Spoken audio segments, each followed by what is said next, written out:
The 1967 Formula One season featured the 18th World Championship of Drivers, the 10th International Cup for F1 manufacturers, and 6 non-championship races open to Formula One cars. The World Championship was contested over 11 races between the 2nd of January and the 22nd of October 1967. Denny Hulme won the Drivers' Championship in a Brabham-Repco. Brabham was also awarded the International Cup for F1 manufacturers. As of 2024, this is the only championship won by a New Zealand driver. Hulme also became the first driver in World Championship history to win the title without having scored a pole position during the season. Lorenzo Bandini crashed during the Monaco Grand Prix, losing an early lead of the race, and trying to get back to the front. The Ferrari driver clipped the chicane at the harbour front, and then hit a hidden mooring. The car turned over and exploded in flames. It took marshals several minutes to extricate Bandini from the burning wreck, and 3 days later, the Italian died. British driver Bob Anderson died during a test at Silverstone. His Brabham slid off the track in wet conditions,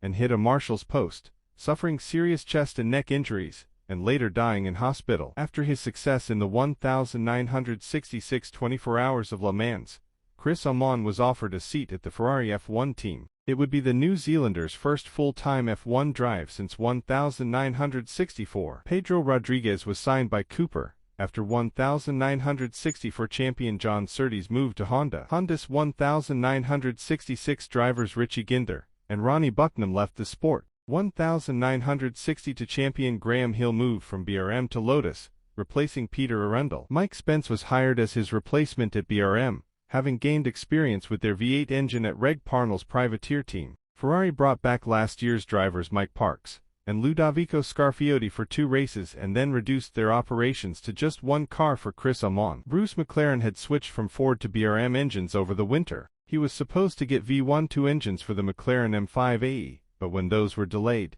he had to start the season in a modified Formula 2 car powered by a BRM V8. After having worked with engine suppliers Climax and BRM since 1966, Lotus switched to newly developed Cosworth DFVs from the 3rd race of this year. The project was funded by the Ford Motor Company. Pedro Rodriguez suffered a crash in the 1967 Mediterranean Grand Prix, a Formula 2 race at Autodromo di Pergusa, and took about 2 months to recover. Richard Atwood and Jackie Ickx fell in for him at Cooper. It was Ickx' F1 debut, while he would go on to win the F2 championship that year as well. Matra introduced their first Formula 1 chassis, the MS7, in the last 2 races of the season, with their Formula 2 driver Jean-Pierre Belt was granted the drive. Coming down from his 3rd World Championship in 1966, Jack Brabham started this year off as well. With a pole position at the South African Grand Prix, teammate Denny Hulme started 2nd, and 2-time world champion Jim Clark lined up in 3rd in his Lotus. Hulme took the lead at the start, while Clark fell back to 6th. In a race of attrition, the crowd saw Rhodesian driver John Love take the lead when he had to stop for extra fuel. However, it was Pedro Rodriguez who won in his Cooper. Love finished 2nd, ahead of John Surtees in a Honda. Hulme and Brabham finished several laps down but still in the points, since there were just 6 classified finishers in total. From 1967 to 1969, there was 4 months between the 1st and 2nd race of the championship, and most teams would usually run the first race with old designs, or not even participate. This year, Ferrari, McLaren and Matra started their year with the Monaco Grand Prix. Lotus had planned to run revolutionary new Cosworths, but they were not ready in time. Jack Brabham scored pole position like in South Africa, but again lost the lead at the start,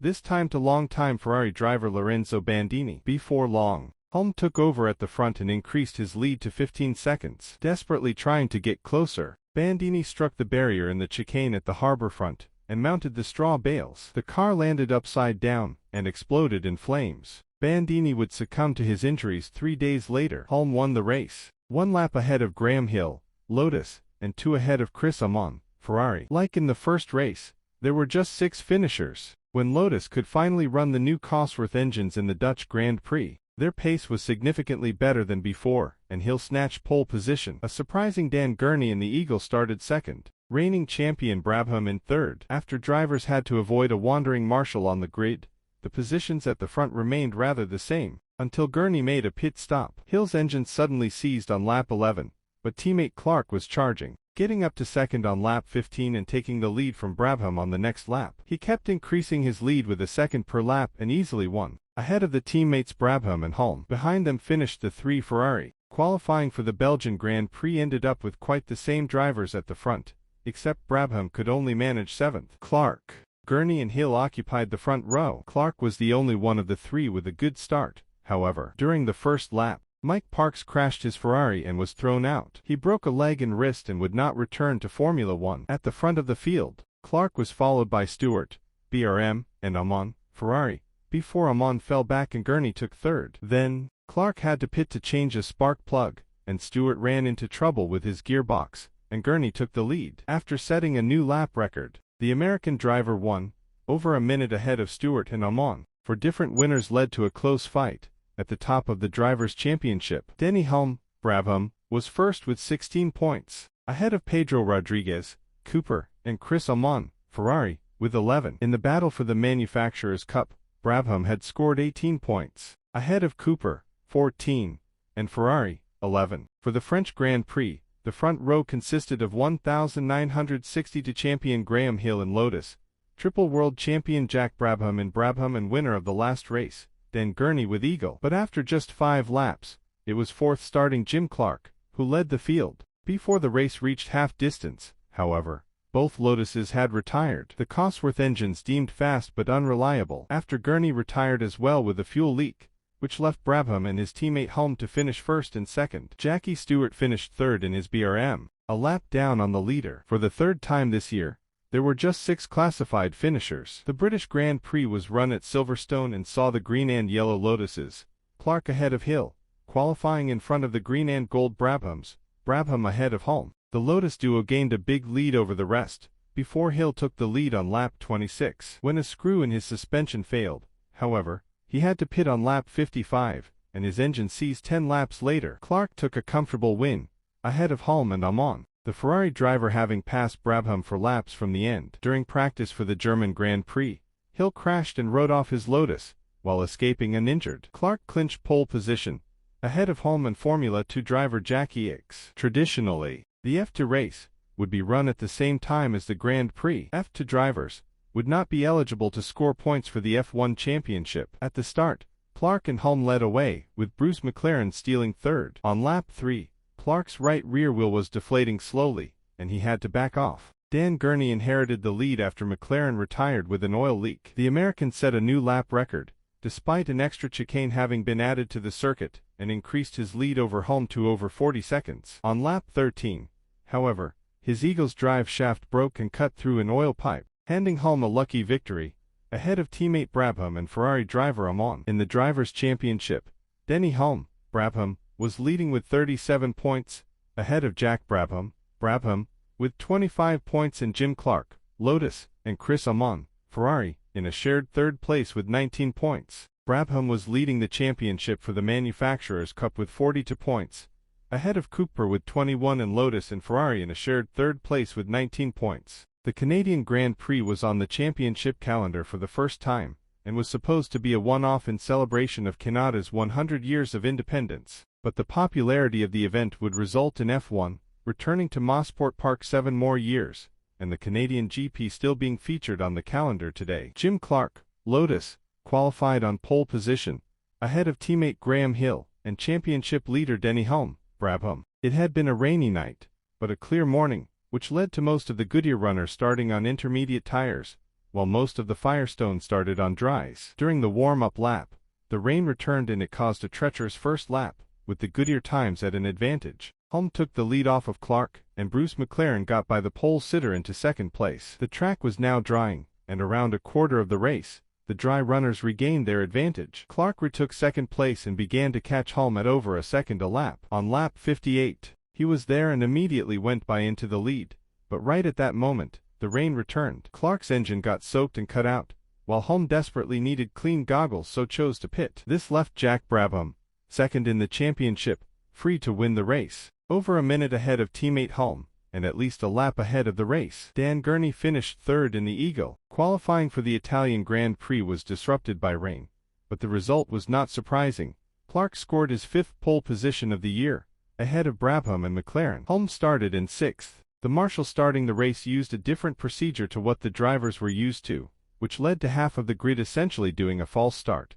But no penalties were issued. Brabham took the lead before Gurney grabbed it later in the lap, while Hill and Clark followed them. On lap 3, Clark was already back in the lead, but then suffered a slow puncture, with the pole sitter in the pits and Gurney's engine having broken, as it had done so many times.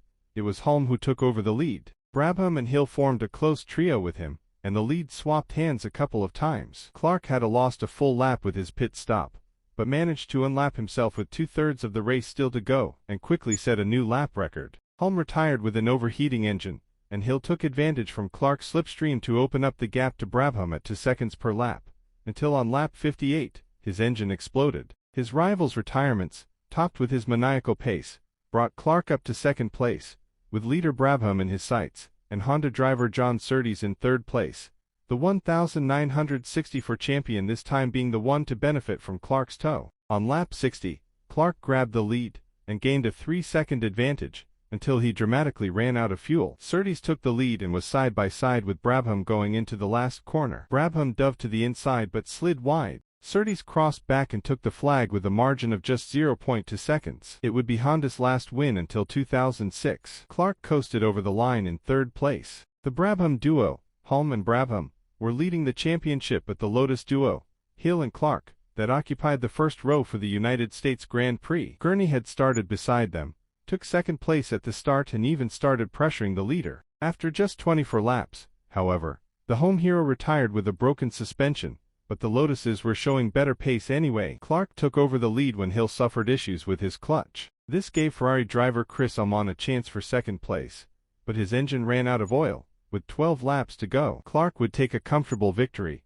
but 2 laps from the end, his right rear suspension broke. By slowing down and managing to keep the car on track, Hill could not catch up in time, and Clark took the checkered flag. One could say it was the summary of the season. The Lotuses were unreliable and finished less than half of the races, but if they did, they were so fast that they lapped the rest of the field. This time, it was Hulme who finished in third, a lap down. Going into the final race, the Mexican Grand Prix, Hulme had a lead of 5 points in the standings, so if Brabham wanted to do anything about it, he needed to win and for his teammate to finish 5th or lower. Clark started again on pole position, with Brabham and Hulme down in 5th and 6th, respectively. Hill shortly took the lead, but Clark grabbed it back, and grew his advantage to 7 seconds. Hulme was comfortably hanging back 6 seconds behind Brabham. Hill retired when his drive shaft broke and had damaged his engine, and the race settled down. Clark set a new lap record, and lapped everyone but Brabham in second. Hulme finished third, enough to win the title. Denny Hulme,